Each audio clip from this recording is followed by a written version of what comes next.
Welcome everyone to this episode of Your Retro Bros TV. I am Gio the Dude, aka AO986, and next to me is Mikey's Papa, the good homie Gus. We are your pop culture service providers. Again, hell yeah, got it. And that was a nice high five. I've been high fiving people lately, and some people don't know how to high five. If you can't high five, just fist bump. Yes, fist bump is fine. It's like, okay, a crisp bump. High five is always nice. Yeah, crisp high five. You know what I mean? That means you're both equally sweaty, and it just smacked on impact.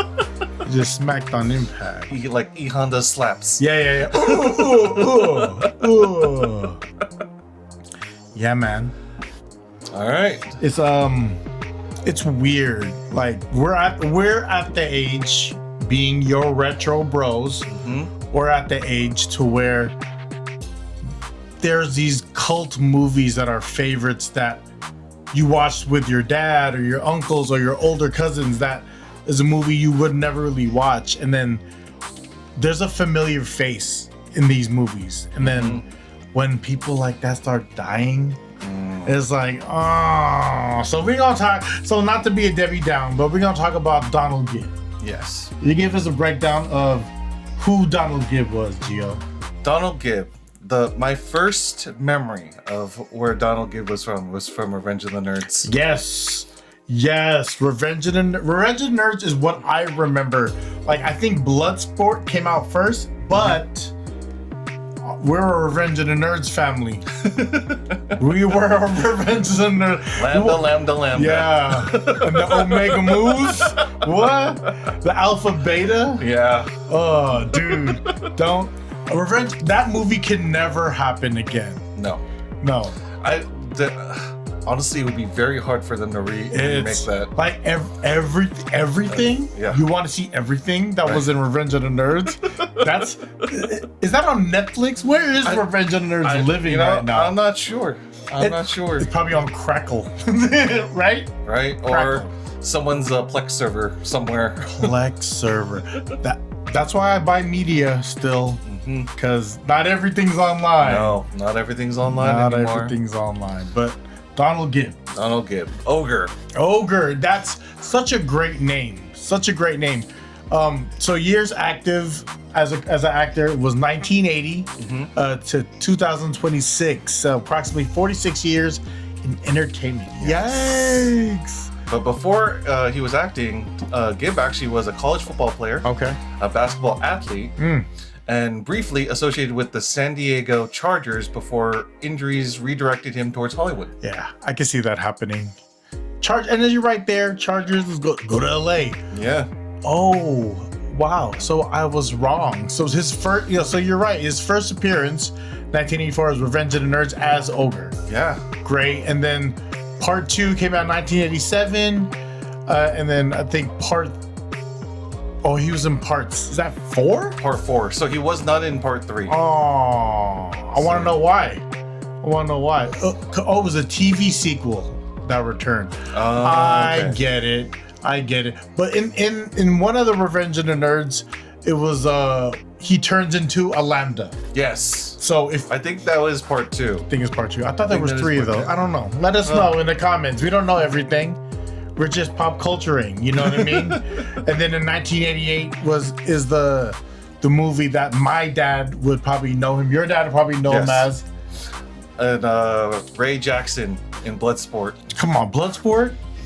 Come on. Okay, USA. Come on, Bloodsport? Oh, man. Love that movie, dude. And then he returns in 1996 as, again, Ray Jackson, but with the nickname Tiny. Yeah. The Tiny nickname started kicking in for him, and then he was in Bloodsport 2. Yep. Yeah.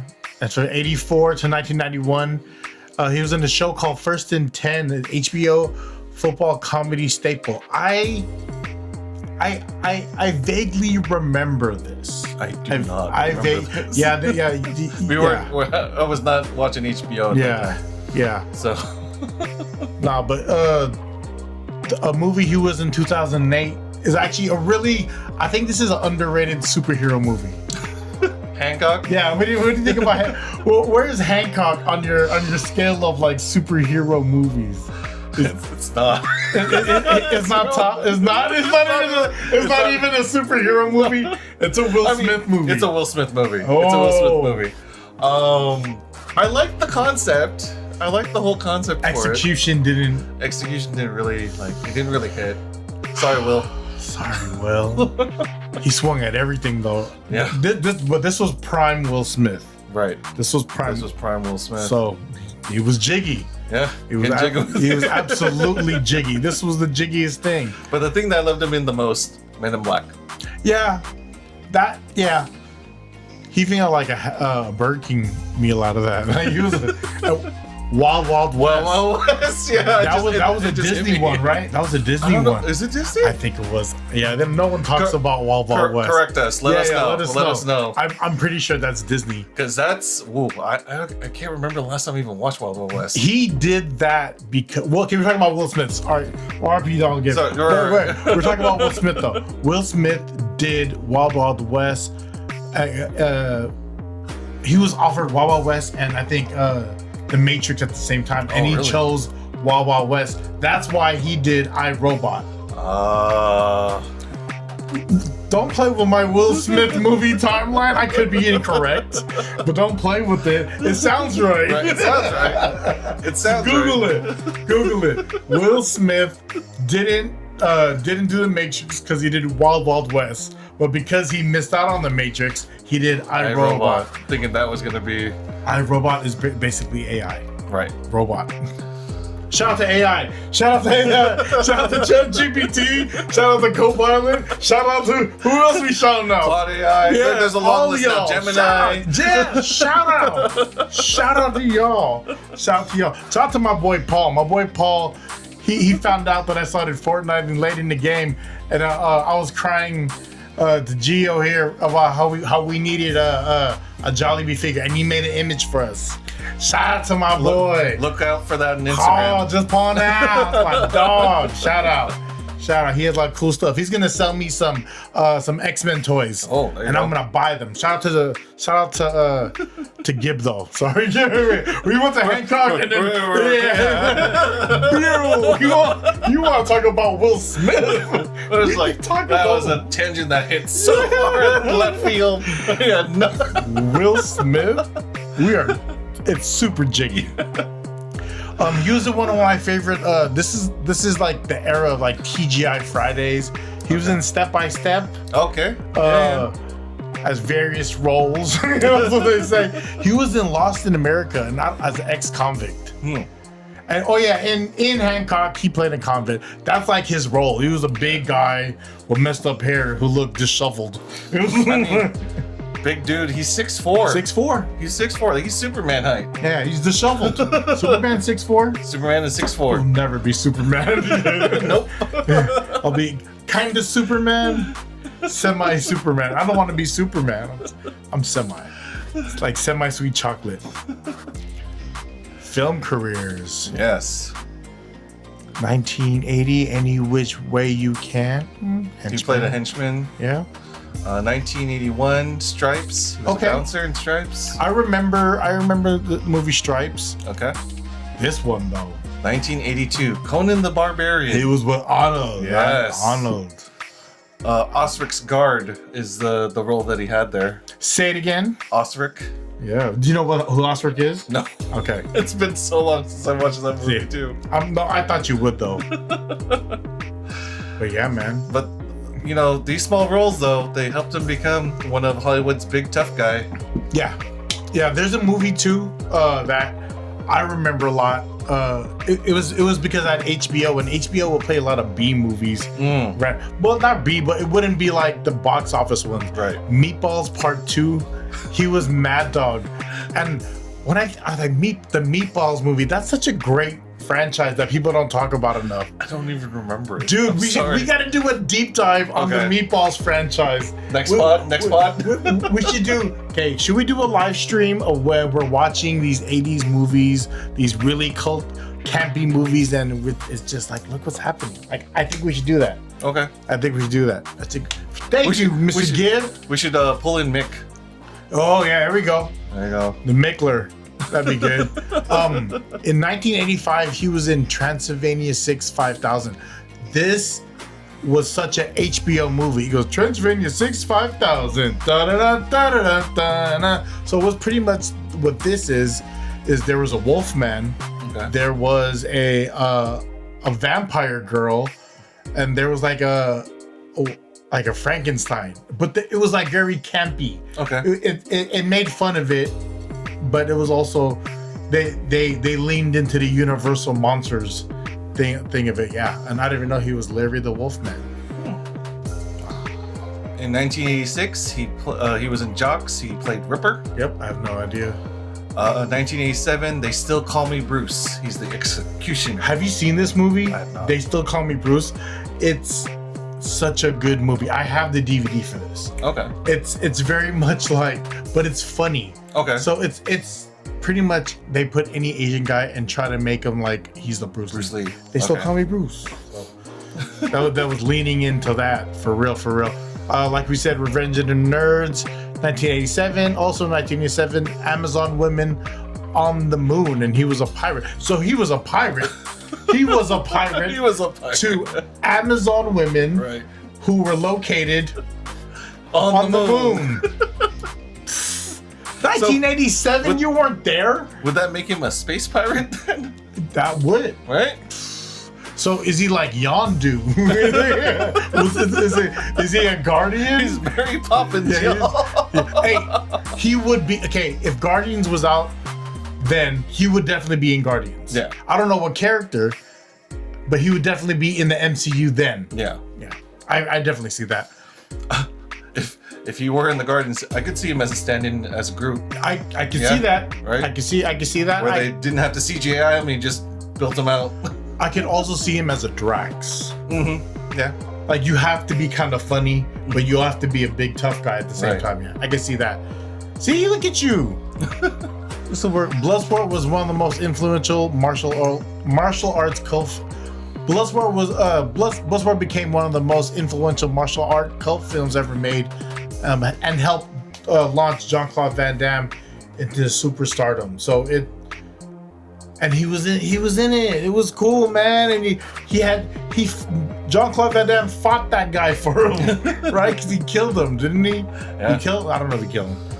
Yeah. But was it Jean-Claude Van Damme did a great job in that movie? Dude, Jean-Claude Van Damme had a season. Yeah. Yeah, he was like The Rock. That's when he did the splits between the two chairs, right? Yes. Right. And he was dancing with the girls. There you go. Yeah. And he couldn't dance. Jean-Claude can't dance. He was just a Hollywood extra for a long time. Shout out to Jean-Claude. So we're going to talk about Gibb's 1990s action and comedy era. Missing Pieces in 1992. He played Harudrik. Yep. I don't know who that is. Or Harudnik. And 1993, Breakfast of Aliens. He played Daryl. 1994, Magic Kid 2, Luther. 1995, Broken Bars as Jake. And 1995 also in Savate, he played Cody Johnson. He had a last name there. There you go. Cody Johnson. 1996, Bloodsport 2. The Comeback. Oh, so you didn't die in one. No. I guess not. Still playing Ray Jackson. There you go. 1996, American Tigers playing Dan Storm. That sounds like a Dan Storm. That sounds like a wrestler name. Or like you're in the military. Oh, yeah. Captain Dan Storm. Yep. And 1998, U.S. Marshals as Michael Conroy. And later in the career, he was in Durango Kids in 1999. He was Mountain Man Morris. Mountain Man Morris on the Durango Kids. 2003, he was in Grind. He was a security guy. Security guy. There you go. A security guy. In 2004, he was in Lightning Bug. He was Uncle Marvin. Oh, there he goes in the Unk stage. His Unk era of his film career. 2005 in Window Theory as Judson. Okay. 2006, Eight of Diamonds as Big Mike. Definitely a Big Mike. Biggest Mike. Correct. 2008, as we said before, Hancock. He played a convict. Shout out to Will Smith. In 2026, it was called Hands, and he was the character Bass. Right. Please correct this. Not too sure. But Donald Gibb appeared on a ton of like iconic TV shows too. Yeah. Like we talked about First and 10, 80 episodes as Leslie Dr. Death. Let's say Crutchner. That is an 80s Dr. Death. What's your name? Leslie Crutchner. Like he's like, I'm crunching you because I'm a football player. Yeah. This was the 80s, everyone. 1984 to 1991. Yeah. 80 episodes. He was Hollywood for sure. There was a lot of partying going on there. And then he also had other TV appearances on Magnum PI. He played multiple different roles. You know what I mean? Knight Rider, he played Gibbs.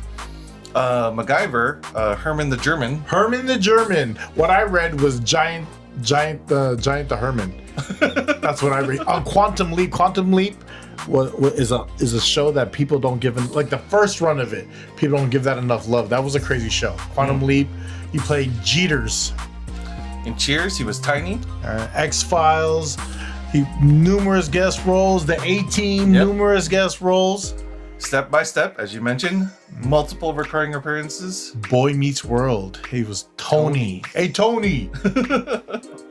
Renegade as Hog Adams. Renegade, is that the one with Lorenzo Lamas? I'm not sure.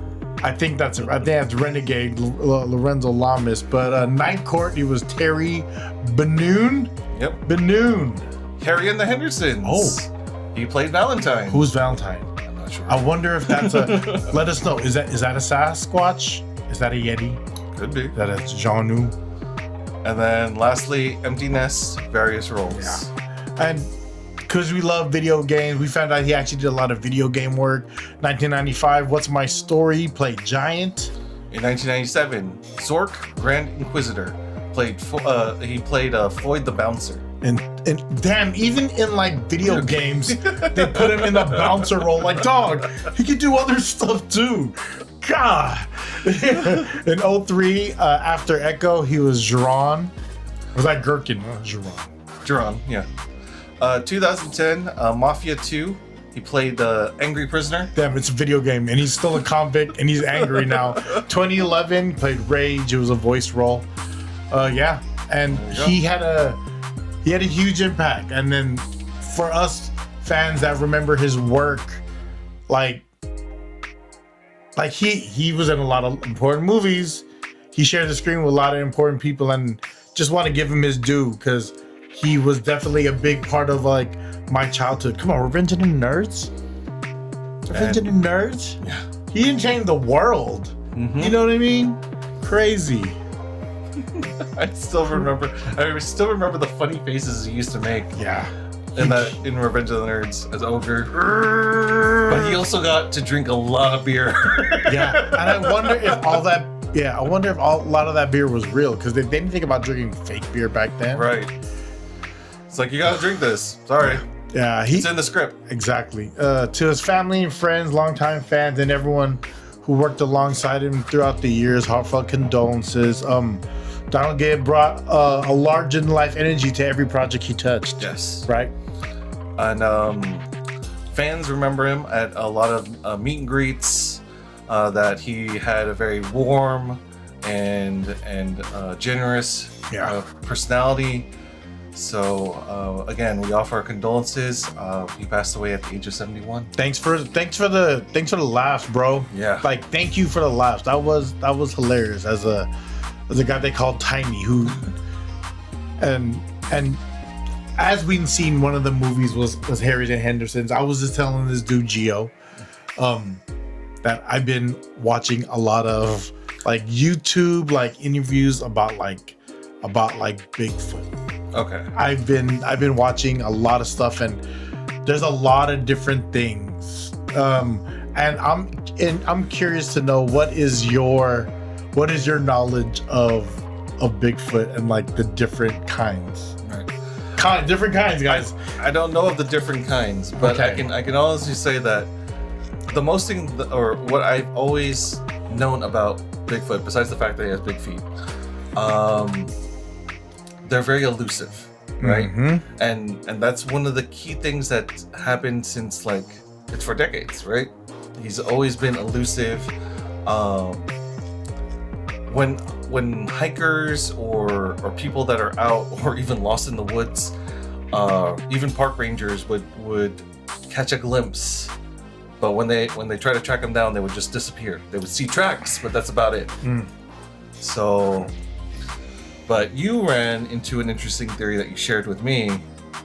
Which one? It's the one where they are an alien species. Okay. Yeah. So there's different.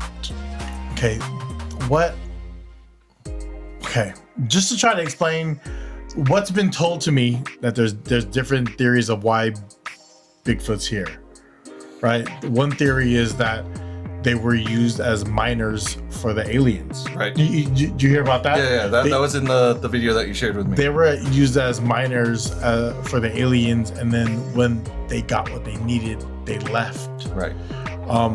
And more specifically, the aliens that were talked about were called the Greys. The Greys with the big eyes. The big eyes, big head, but very thin, but lanky bodies. Yeah. Right. Greys. They were, and like, as people said, some people say they evolved. Right. And some people say they stay the same. Some people say they actually mated with like people, and then there's like a hybrid version of it.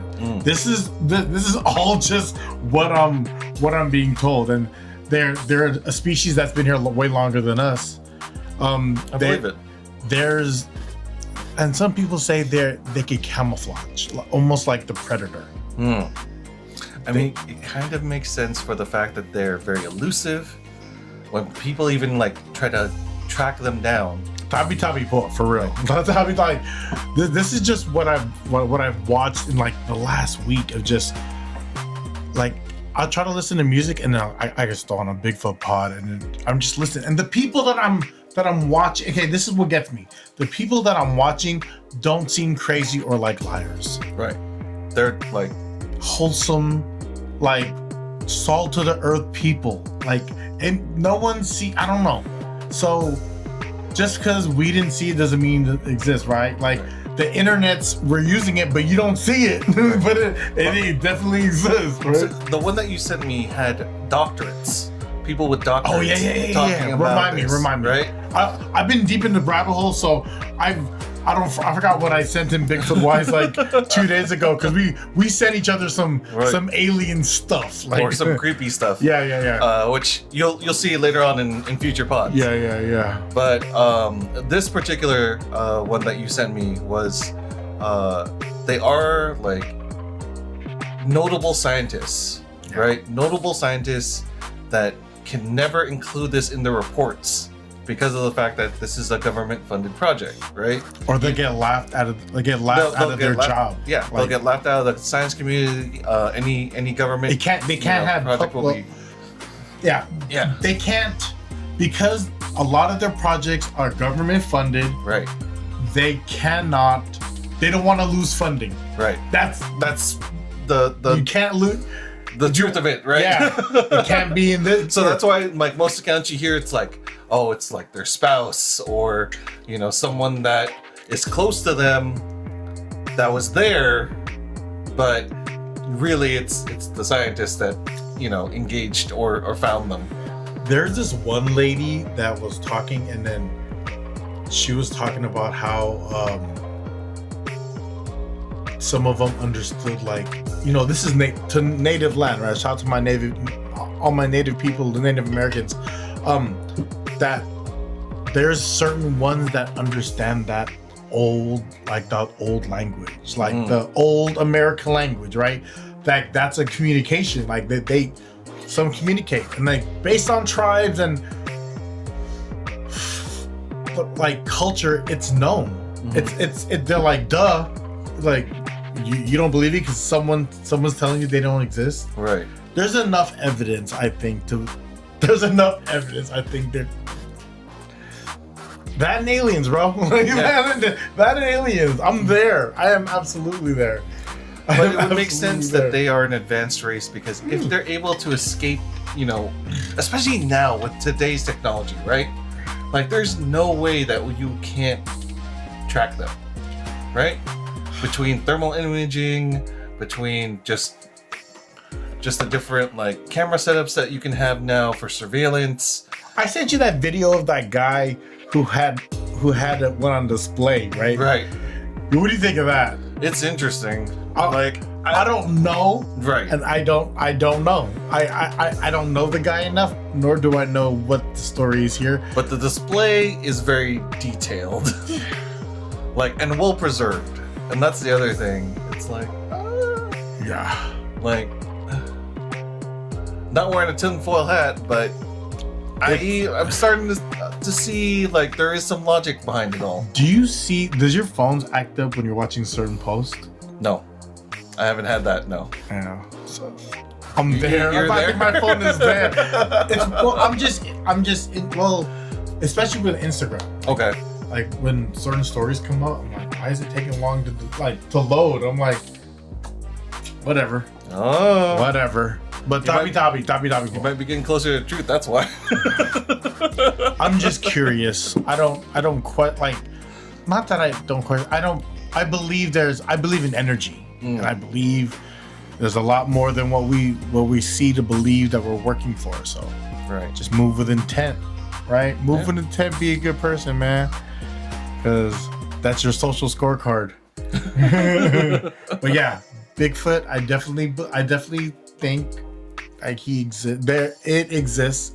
So let me ask you then, after watching all those videos, what do you how do you really see Bigfoot at this point? What do you feel like they are? An ancient creature.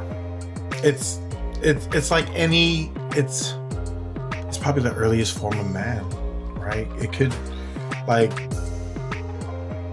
it is a version. There's a million birds. Right. There's a million snakes. There's a million everything. But humans and gorillas and it kind of that's it, right? Right. There's a million kinds of there's different kind of birds. There's birds that don't fly. Mm-hmm. That birds that have long legs, long necks. There has to be more. Mm-hmm. And I'm not saying it's exactly what everyone's saying, but the fact of what that is a bit my mental version of what a Bigfoot is a creature that lives in the woods. And I absolutely think that's very possible. I actually think there's giants too. But that's for another pod. But Bigfoot absolutely I believe he's and there's different versions. There's people say a Bigfoot and then there's a dogman. Oh. Yeah, the dogman is more they have claws. They have claws where Bigfoot. That's one of the reels I sent you. Yes, right? yes, absolutely. See, I don't even know where I'm getting stuff. It's my algorithm is just breathing on me. My algorithm is shifting too, actually. With lore. I'm gonna lighten up on some of the lore because it's getting scary over there. It's getting scary. I'm just here to Fortnite it out. But it's starting to make a little sense. That's all I can say. It's starting to make a little sense. Everything kind of lines up. Aliens are ancient beings, so they probably know. Yeah. What if we're the guinea pig in all this? What if we're the science project in this big equation? They're just trying to see how far we're gonna go before they finally interject. They're in line for Pokemon cards again. this guy's at Ross. I have a feeling it's one of us going why did Larry introduce Pokemon into this world? Why? They're in line for Pokemon cards again. Yeah. Oh, look, Trader Joe bags. Woo! Trader Joe bags. The aliens are laughing at us, dog. So are the big feet. Look, they're paying for land. Right. This is free, dog. What are you doing?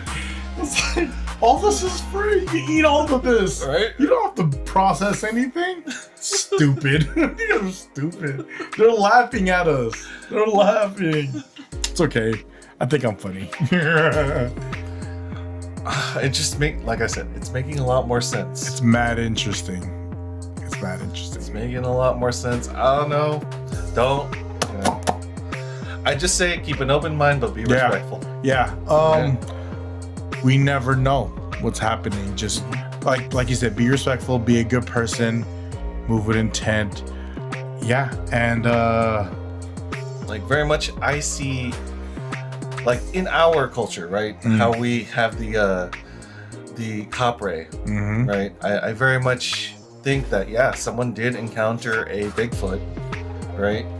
And he was smoking in the forest, no less, and just like in the lore, they observe. Yeah, right. They Yeah, observe. and from what I watched, there's these two names that have been circulating that are female-like people who are very popular amongst the Bigfoot community. There's a lady named Marla, and I think she's Native American, and another lady. I was watching, and they was walking around her land, and she goes, "Oh look, this is a present. Oh look, they turned these sticks into a circle." I don't know if it's true, but I don't know anything. I'm just watching a show based off of people's accounts of people's lives with the visitors they're receiving. Yeah. With the visitors they're receiving. Keeping an open mind, right? Yeah. Keeping an open mind. Yeah. I don't want any visitors. I'm friendly. Right. I'm friendly. So, you know what I mean? I'm not that guy. I like action figures. I like comic books. It's like you don't want visitors, but if you're gonna leave a gift, you know what I mean? These are the specifics. I would love an autographed like Hulk Hogan belt. Like if you want to come through, because they leave gifts. It's super interesting. And apparently peanut butter is like a highly favorited food, which I can see. I love peanut butter. I can see that. I love peanut butter. My breakfast in the morning typically is oatmeal, banana, and peanut butter, and I just mix that up. And it's warm, it sticks to your stomach, and it's a little sweet, a little nutty, and it makes you feel good because it's oatmeal, but you really want a sausage McMuffin with egg. But you eat the oatmeal, guys. Yeah. We're eating oatmeal. With oat milk. With oat milk. We're milking oats to make our oatmeal with peanut butter. I wonder if bananas. that's one of the things that they laugh about. They think almond milk. Do you think big feet peel the banana when they eat it, or they just eat it like a whole thing? I could see them peeling it. So you're sitting there, you think a Bigfoot is sitting there and doing this, like not just eating it like a sunflower seed, like a fish, and just the skin comes off. Or I could also see them breaking it in half and just eating it that way, right? So I just don't see them just biting into it and just spitting out the skin. That's all I'm saying. What a mango. Well, no, what if they ate the skin? Oh, yeah. People eat the skin of the bananas. I don't know who do that, but I don't. Let us know in the comments. If you do, hey. If you eat bananas, the banana With the skin. Yeah. You eat banana skin. Do you think big feet eat banana skins? I think they do. I would think they do. Why? They're not wasteful. No. Well, because they would leave tracks. They don't wear it. Oh, yeah, exactly. Right? So they can't. It would leave a track. Like, look at these like banana trails going to this cave. I'm gonna go see what's going on. Yeah, I'm gonna go. No, it's not happening. The Bigfoot, like, respect, dude. Big feet community, this is crazy. Like, I'm not saying it doesn't. I'm not saying it does. I'm just saying it's interesting. Yeah, it's super interesting. But I respect it. I respect an open mind. Yeah, honestly. Yeah. That means he's in. Yeah. I'm in, actually. I believe. It's crazy. So, but at the time of this recording, because we did mention our culture, it is AAPI month. So on that, I just want to highlight some of the AAPI things that's going on the table real quick. Pokemon cards. Definitely Asian. I know it's not Asian American, but it's Asian. Yeah. But it's now part of American culture. Yeah. So shout out to Pokemon. Jollibee, Asian American. We're here with you. The creator of Usagi Yojimbo, Stats Guy. This is the gift from the homie Leroy. I love you, Leroy. This was a Marvel cover designed by the homie Bobby Rubio. Much love, Bobby Rubio. And this is a video game, is it not? Yes, Marvel Contest of Champions. Contest of Champions. This is graded 9.4 according to Marvel DC Collector Cave. Oh, shout out to Bobby. Shout out to Bobby. I really need a signature on this, Bobby. And because they are a big part of FoggyCon, shout out to Super 7. Super 7 gave us some things that were given out at FoggyCon. There you go. We got some very cool stuff from Super 7. So shout out to all the beautiful people at Super 7 for helping out with FoggyCon. Yeah. AAPI month. It's for us because our parents are born in our motherland. Right. So we're first. Are we considered first generation because we're first generation born here? Definitely first generation Asian American. Yeah. We are first. So we were here first, guys. You know what I mean? We were here. We know exactly what's going on. With all respect. There's a lot of people who did it before us and able for us to be a little easier because it's really cool to see how much our culture is loved and appreciated by a lot of people. Yeah. I love it. Absolutely love it. It's definitely a great time. This hat is Information and Woes. So Woes is an artist. Information is a hat company out of a clothing company out of Hawaii. Shout out to Information. Yeah. This is one of my favorite hats. I don't wear a lot of hats like this, but because this collab and this artist and this company, one of my favorite hats. Shout out to Information. Shout out to Woes. It's a good looking hat. Yeah. It's a good looking hat. Thank you. And during AAPI month, we want to be important to celebrate the countless Asian Americans and Pacific Islanders, stunt performers, martial arts, writers, directors, and creators who helped shape the same era of cinema that Donald Gibb was a part of, right? Bloodsport was a big deal. Come on, guys. Martial arts, cinema, anime-inspired storytelling, multicultural cast all help introduce a wider audience to Asian Pacific Islanders' influences in global entertainment. Right, from legends like Bruce Lee, Pat Morita, and George Takei. Come on, man. To modern stars like Simu Liu, Ke Huy Quan, Ali Wong, Ming Na Wen, and so many others. AAPI creators continue to inspire audience around the world through storytelling, perseverance, creativity, and representation. Always shout out. So this month is about honoring those contributions, uplifting diverse voices, and recognizing the recognizing the cultural impact that continues shaping entertainment for future generations. And generations and generations and generations. It's beautiful that we get this love. You know, I'm digging it. I'm all about it. What's your favorite Asian American? Who's your favorite Asian American? You have a favorite Asian American? It's really hard for me to say right now. Mine's my wife and my son, not in that order. So shout out to those Asian Americans. His is like my little nieces for sure. He can't Google his. That's not on a work computer. Is his favorite Asian American? Is it Kazumi? Shout out, she's Asian American. She's crazy though. She's crazy. You are crazy, young lady. Yeah, I am thrilled to share this space and energy and always have fun and create. We almost didn't record, but we always are going to record. So if you listen this far in, we're very thankful. Very thankful. We're figuring this out. Things will change. Things will pivot. And we're going to have a good time. Yes. Always have a good time. Absolutely. And do not forget FoggyCon, June 20th. Yes. Get your tickets early. Only $5 beforehand. On site, it's $10. So save yourself $5. Bring the kids. Kids are free with a paying adult. We're going to have a good time. Shout out to FoggyCon. Yes. Shout out to David City Rec. We'll definitely be there. Vibing. Right. We will be there vibing. Absolutely. So on that, thank you again for joining us on this episode of Your Retro Bros TV.